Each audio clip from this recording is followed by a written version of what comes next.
Seleina was just a high school student when she was brutally attacked. She says the assault lasted 4 hours. She was strangled, raped, and held at knife and gunpoint. And this was done by someone not only she knew, but was also dating.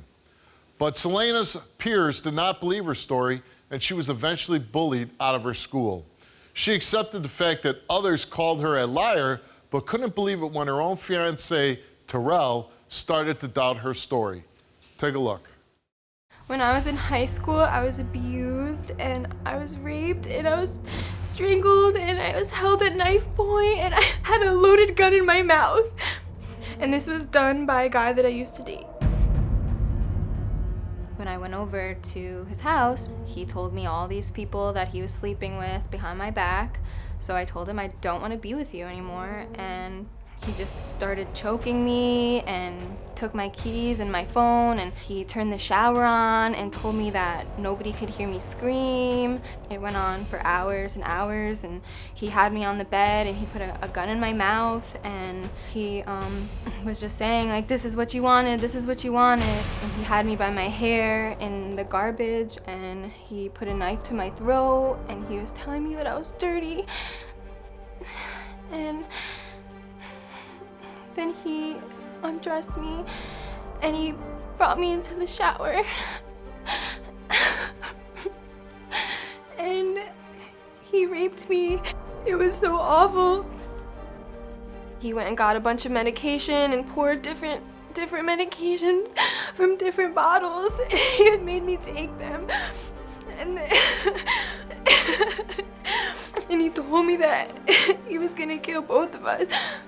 I heard the story from the rumors. I never actually heard it from either one of their mouths. So when I got together with her, obviously it's one of my biggest questions, what actually went down.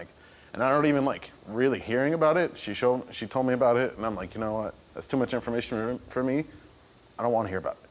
So throughout the years, we've had little different things come out. And my family says certain things, throw little jabs at me, say, hey, you know who you're dealing with.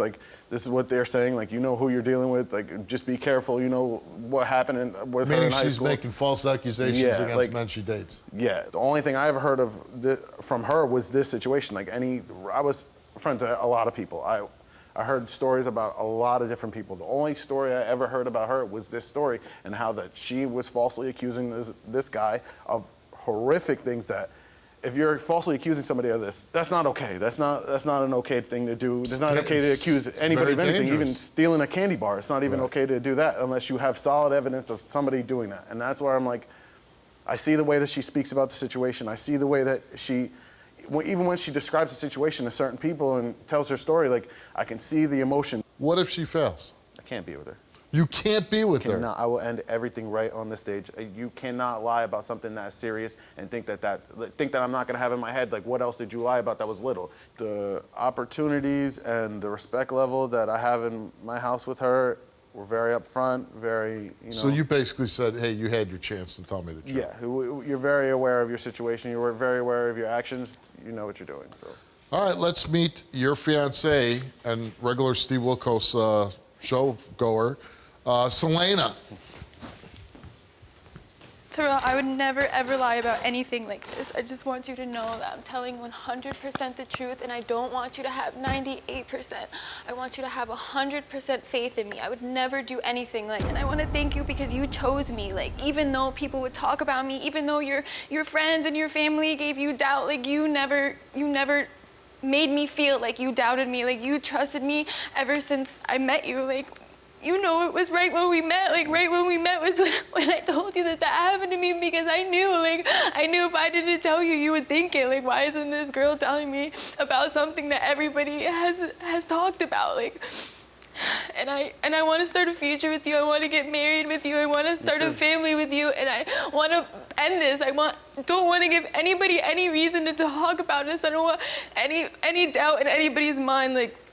I just want it to be done. Me too. Watch my episode. That's all I have to say. Watch my episode. I don't have to talk about it anymore. Sitting in the audience all those times, did any story that you watched ever strike you? I can't specifically remember a story, but I specifically remember you.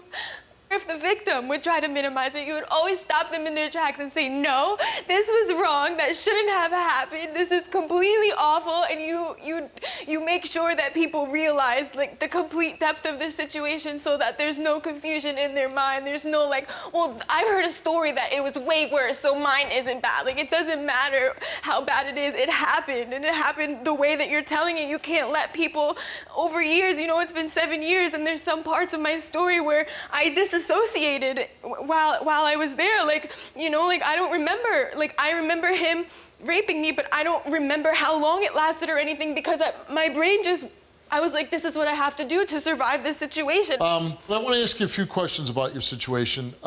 When this happened, the police were involved, right? Yes. And did they investigate? Yes, they did.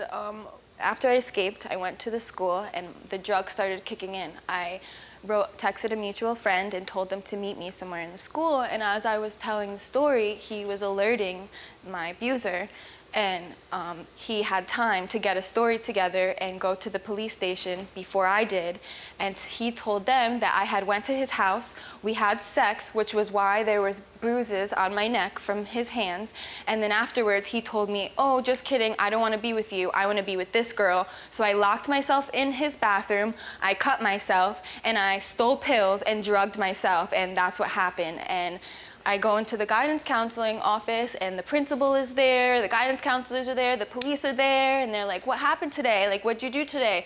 What's wrong with your neck? Like, why do you look like that? And I'm like, nothing, like nothing happened to me, like, I'm fine.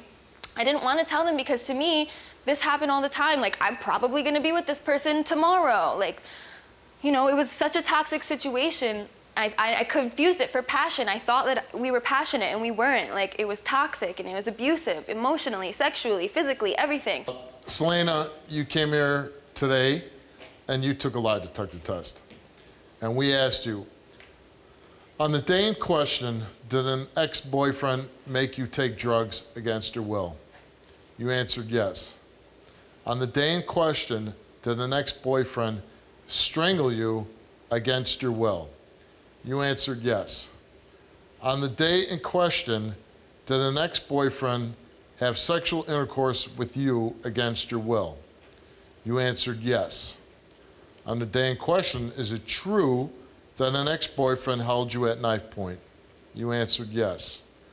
On the day in question, is it true that an ex-boyfriend held a gun in your mouth? You answered yes. The results came back the same to each one of those questions, and it came back that Seleina told the truth. Thank you so much. Thank you so much. Thank you, Steve. Sorry, babe. It's okay. You were there for me. Thank you for choosing me, even though all those people had out. Thank you. Thank you for always being on my side. Thank you, Steve. The 2% is gone. Yeah, it's gone. The 2% is gone, baby. The 2% is gone.